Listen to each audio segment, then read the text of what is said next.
Greetings, everyone. I'm Larry Williams, the Director of the Center for the Advancement of Research Methods and Analysis here in Wayne State University in Detroit, Michigan. It's September 27th, 2013, a beautiful day in the neighborhood, and we're very excited to be here for our first Meet the Methodologist interview session of our 2013-2014 Karma Consortium webcast program. And we're very glad to have you with us, and it's a special pleasure to introduce today's speaker, Dr. Kevin Corley from Arizona State. And as you probably know, Kevin will be giving a webcast lecture at noon, but this is a chance that we take the opportunity to have sort of an informal discussion with the distinguished visitor to get some perspectives on careers and research and life and any other kinds of comments that come up. So Kevin, welcome. Thanks. Good to be here. Yep. So Kevin, tell us a little bit about your transition from an undergrad at the University of Miami to Ernst & Young and how you ended up at Happy Valley. Is that what they call it at Penn State? Yeah, it used to be happier than it is now. But, I started off at Miami University in Ohio. I knew I was interested in business. My dad had been a manager my whole life, and so, going to work with him and kind of seeing what he did for whatever reason interested me. And so I went to Miami knowing I wanted to get a business degree, and was very lucky to have a couple of very good OB professors that taught very interesting classes and spent time with me after class, and really got me hooked on this idea that if we understood the psychology of what people did at work and why they did it and how they interacted together, that we could really do a lot to make business better. So, it fascinated me. I think I even at that moment, sometime in my senior year, kind of knew I wanted to be a professor someday. If I could do what these people were doing, I thought that would be pretty cool. But it is a glamorous life. It is, yeah. But I wanted to get some work experience first, and when the opportunity to join Ernst & Young's consulting group came up, it was a great opportunity. Got to live in Chicago for 3 years, got to travel around, I'd like to say the world, but it's mostly just the Midwest, consulting with clients. But it was consulting, and it was at least for me, it was a really interesting chance to kind of see live some of the stuff that I had studied in my undergraduate. But after 3 years, answering questions as opposed to asking the questions, and having a lot of canned answers to regardless of what the question was, Ernst & Young's methodology, Ernst & Young's approach was the way to go. It just got a little old after a while, and so I had an opportunity to join the graduate program at Penn State and took it. Yeah. The rest is history. Yeah, canned answers to any questions almost sounds a little bit like politics. So while at Penn State, what were some of the forces that kind of shaped your view that ultimately emerged about research methods and the research process? Well, Penn State at the time, and still today, but definitely at the time, was a very diverse group. I just purely from a seminar perspective, I took OB seminar, OT seminar, strategy seminar, several quant methods classes, but I also had a semester-long qualitative methods class. It was a very nice general introduction to the study of organizations at all levels and from a lot of different methodological perspectives. And I think that proved to be really, really valuable because my interests are very cross-level. I kind of self-identify as an OB person, but I've published stuff from a strategy perspective, published stuff from a more OT perspective. I've done quantitative studies, I've done qualitative research, and so that variety of perspectives, variety of methodological approaches that I was introduced to in those first 2 years was really, really valuable to me. ultimately, I think you have to point to my working with my advisor, Denny Joya, as both getting me kind of conceptually interested in this notion of organizational identity and organizational change, as well as methodologically interested in the qualitative methods. Both of those were really cemented by working with Denny. Yeah, yeah. So from Penn State to the University of Illinois and then Arizona State University, there's a lot of forces that lead us to repress those experiences as an assistant professor, but I was wondering kind of what you recall about life as an assistant professor at those two institutions. Well, I started off at Illinois, and I have to say one of the best things about being in Illinois was being able to work with Mike Pratt, who, having such a strong mentoring relationship with Denny at Penn State, you leave that environment and all of a sudden you're assistant professor, you're kind of expected to do it now, right, and even do it by taking on your own doctoral students. It was really nice to transition into a mentoring relationship with Mike, another qualitative researcher, someone else interested in identity, who could, not only help me from a publication standpoint, but just from a, what does it mean to be a professor now that you're a scholar in this field and you're expected to train other scholars, what should you be doing? So even though it was only 3 years at Illinois, being able to work with Mike and some other great folks like Greg Northcraft and Greg Oldham and some others was a very positive experience. It got me off on the right foot. The other thing I remember was trying to publish my dissertation, which I think everyone talks about. That's what you got to do. It's your best way to get off on the right foot, but it's really difficult to do. But again, both with Denny and Mike's help, I think that being able to publish that ASQ from my dissertation was a nice launching point to kind of move forward. Yeah, for a lot of people, I think it's the challenge of taking the much bigger project that's the disser and getting it condensed down to an article. Was that the challenge for you as well? Especially because it was a qualitative dissertation. So I had to move from this huge data set down to just simply what I was going to write up in my dissertation. But even that ended up being 150 pages plus, and now being able to get that down to an ASQ. I mean, even ASQ, they allow it to be a little bit bigger, but even that was a struggle. There are some rules. There are rules, but I think that I'm a firm believer, especially with inductive qualitative research, that the process of understanding the phenomenon continues throughout until that paper is published. Mm-hmm.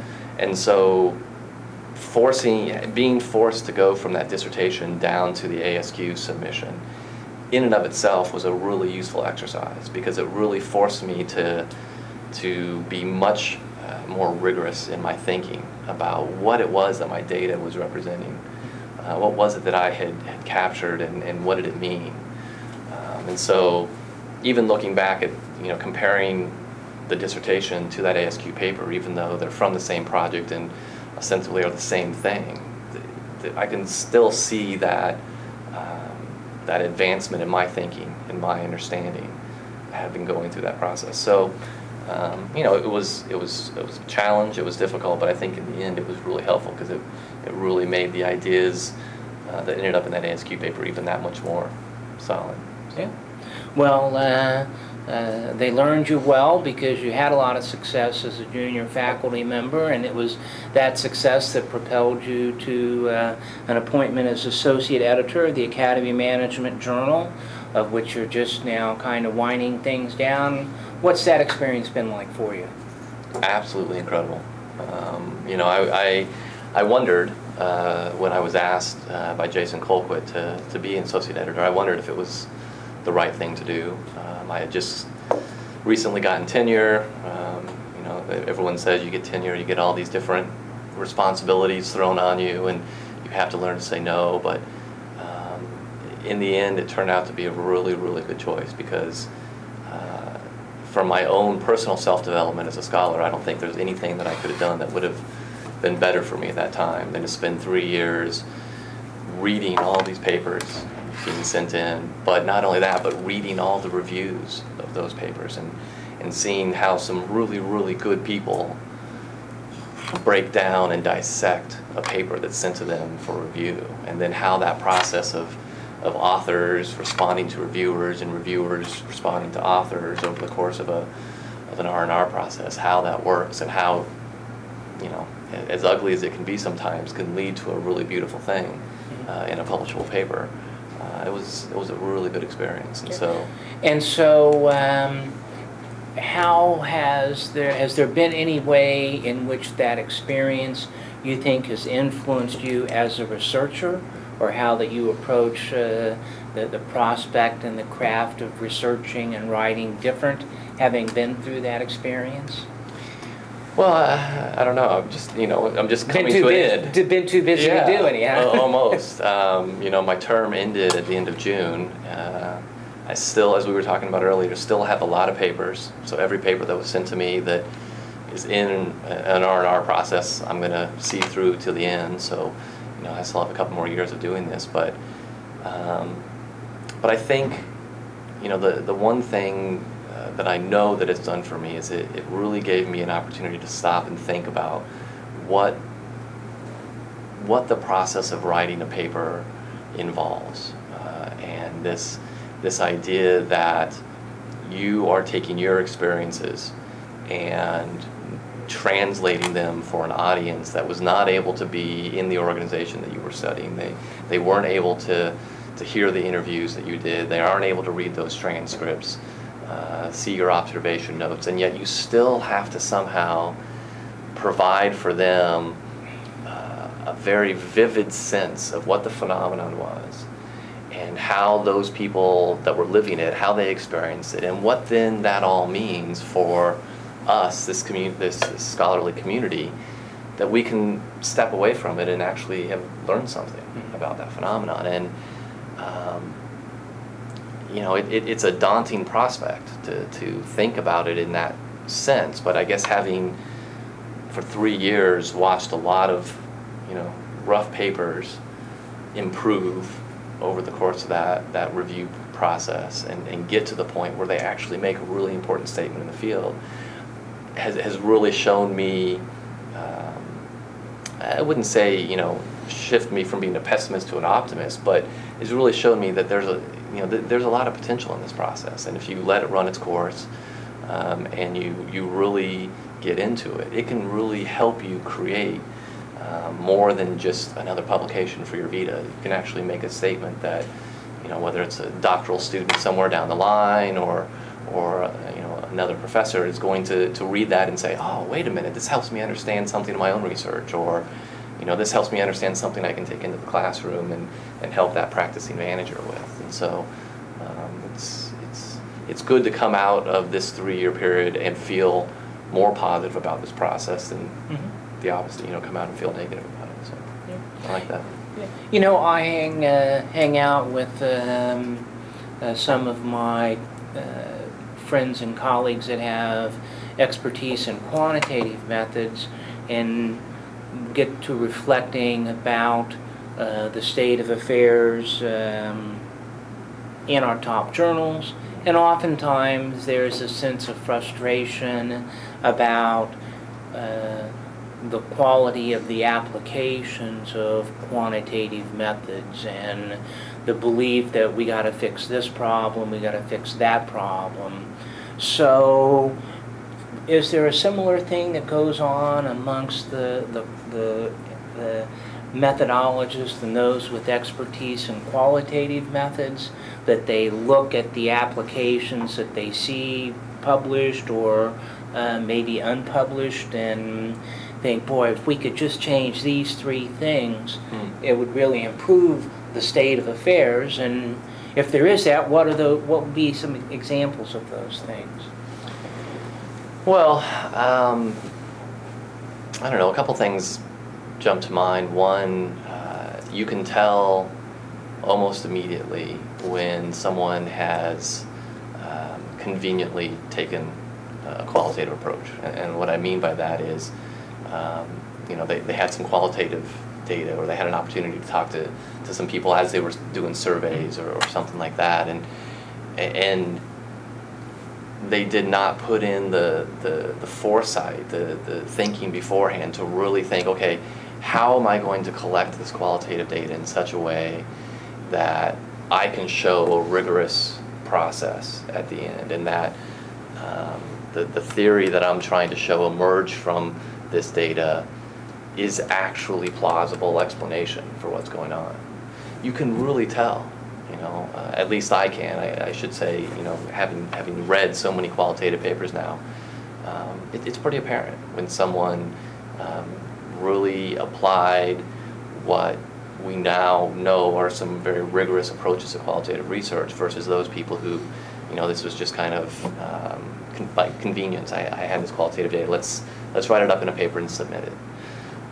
So I think that, to me, that's a very positive sign, because when you get that sort of diversity in submissions, it tells you that you have a pretty healthy methodology. Mm-hmm. Right? You've got people out there who are doing it, quote unquote, the right way, and this is well done research that can stand on its own in a journal like AMJ or ASQ or Org Science or something like that, all the way down to the research where that this isn't good enough, and we don't need to publish this just to get qualitative research into the journal, because we've got a good enough set of high quality research. So I think that's a good thing. The one thing I think we still really struggle with, and that I think as a community we really need to figure out how to do better is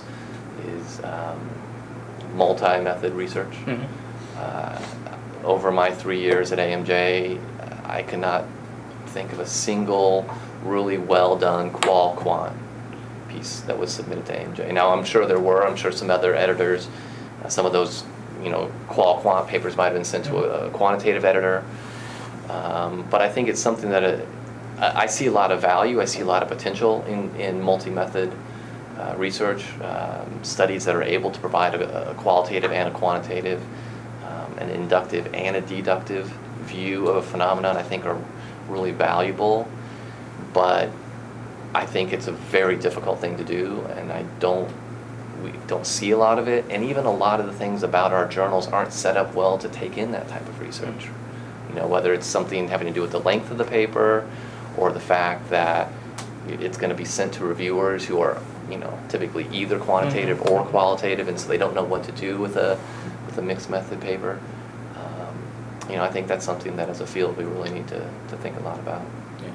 Yeah. Given my work with Karma, I'm interested in education and training, particularly doctoral students in research methods. And, if we think about kind of the standard approach that we take with quantitative methods, which might be something along the lines of you do a reading on a particular topic, you get a lecture, and then you crunch some numbers, and you get that type of experience in that typical type of training context. So I'm just curious about the training as relates to qualitative research methods, and are there special challenges to training students in the use of qualitative research methods that maybe are different than that of quantitative methods? Yeah, I think there is a big challenge, and it has to do with experience. To me, methods is one of those things that's best learned by doing it. And I think that when you're talking about quantitative methods, it's a little easier to have a kind of a prepared data set that all the students can use, and you're going to learn how to clean, you're going to learn how to code, you're going to learn how to run those statistics, and it's a little easier to do that. With qualitative research, it's a very personal process, right? I mean, it's a lot about interpretation, and your interpretation of what's going on in that particular context. Well, that makes it very difficult to have a standard data set that you can give to a class of doctoral students and say, okay, everyone, we're gonna learn how to code and interpret this data. It can be done, but it's not as valuable as actually sending those students out to collect their own data, to be out there observing and talking to the people who are living that phenomenon, and then to bring that data that you've collected back and to apply your interpretation to what's going on, because that experience out in the field is really valuable to that interpretation process, and that's a challenge.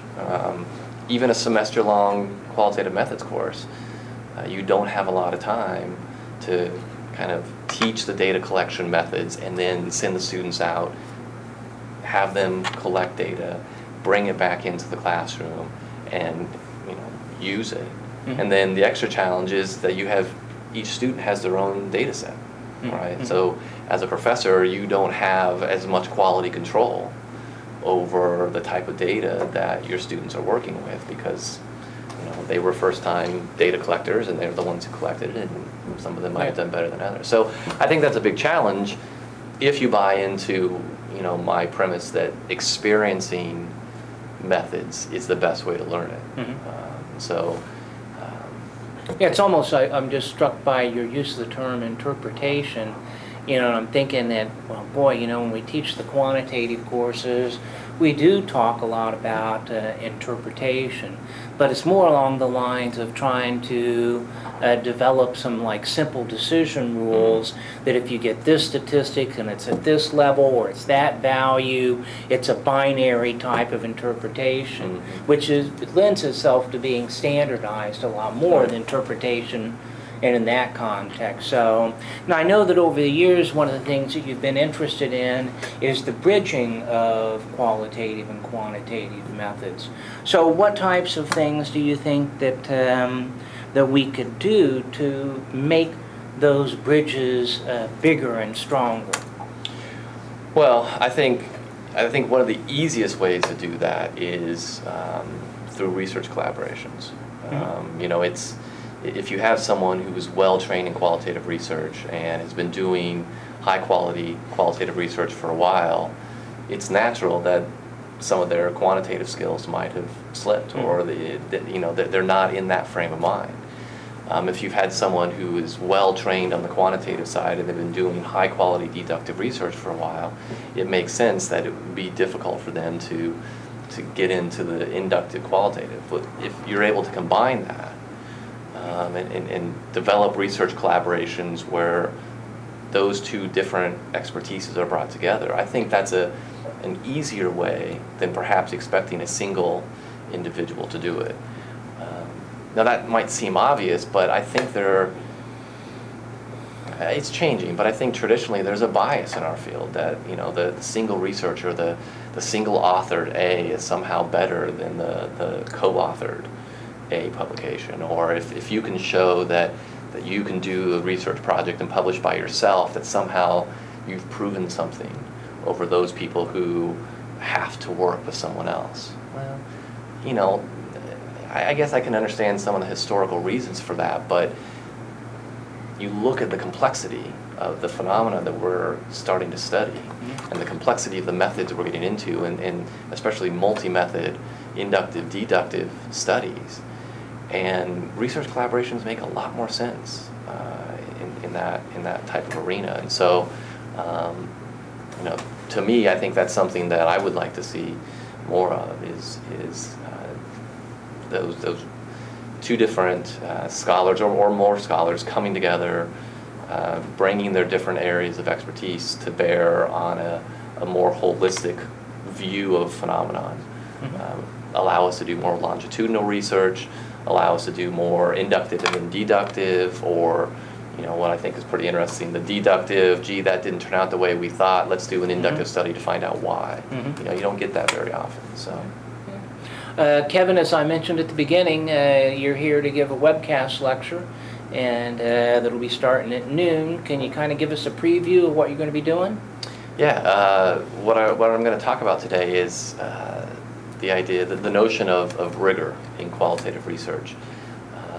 There's a lot of different ways to bring rigor to inductive studies, but what I'm going to talk about today is one particular approach that Denny and I have found extremely useful over the years, and other people have picked up on it and started using it in their publications. And what I'm going to do is kind of dive into that approach a little bit today and talk about how it's done and why we do it the way we do, and what type of benefits that can provide you. So.